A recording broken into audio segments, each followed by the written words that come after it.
पूरे चुनाव प्रचार के दौरान हम लोग एम फैक्टर पर बहुत चर्चा करते थे, चाहे वो मंगलसूत्र हो या मुसलमानों का जिक्र हो। बात होते होते फिर मुजरा तक आ गई और बहुत सी चीजें उसके बाद होने लगी।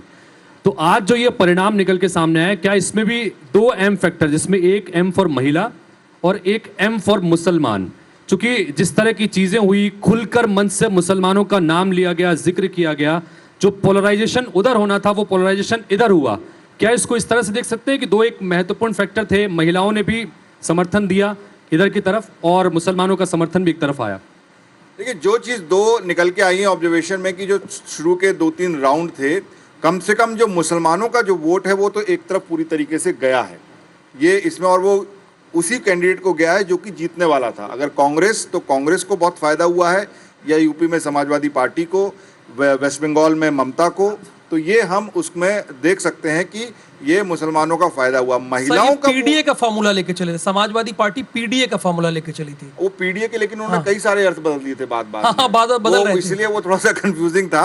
और महिलाओं ने किस तरीके से वोटिंग की ये देखने वाली बात होगी, क्योंकि अगर 2019 के पैटर्न पे अगर महिलाओं ने वोट की होती तो शायद बीजेपी को इतना नुकसान नहीं होता, ऐसा मेरा मानना है। दिक्कत ये है रवि जी कि पूरे अगर स्टेट वाइज आप आकलन करें तो कोई भी फार्मूला हर स्टेट में लागू नहीं हो रहा है। बिल्कुल सही बात है, यही तो लोकतंत्र की खूबसूरती है। सेम पैटर्न ना बंगाल में लागू हुआ, ना अगर वही पैटर्न था जो यूपी का पैटर्न था तो फिर बिहार में क्यों काम नहीं किया? सही बात है, बिल्कुल सही कह रहे हैं भाई। यादव और मुस्लिम का अगर MY की बात करते हैं तो वो काम बिहार में भी करना था, मगर बिहार में वो काम नहीं किया और यूपी में काम किया। यूपी की, जबकि मैं ये बोल रहा हूँ कि भारतीय जनता पार्टी को सबसे ज़्यादा इस बात का गर्व था कि हमने काशी विश्वनाथ को इतना इनॉग्रेट कर दिया।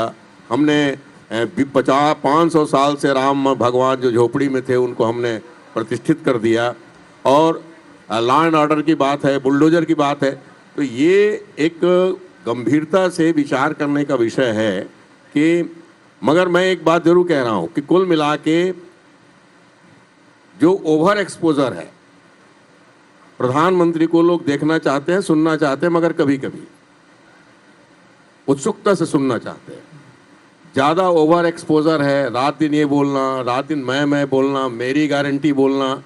देखिए क्या है कि अहंकार एक ऐसी चीज़ है, मगर बात वही है कि अभी शंकर पांडे जी ने कहा कि अहंकार से हारे, तो यूपी में अहंकार काम कर गया, छत्तीसगढ़ में क्यों नहीं किया, MP में तो बिल्कुल मध्य प्रदेश में क्यों नहीं किया? बिल्कुल नहीं किया, सही बात। यानी तो ये एक बड़ा एम फैक्टर मोदी खुद थे। तो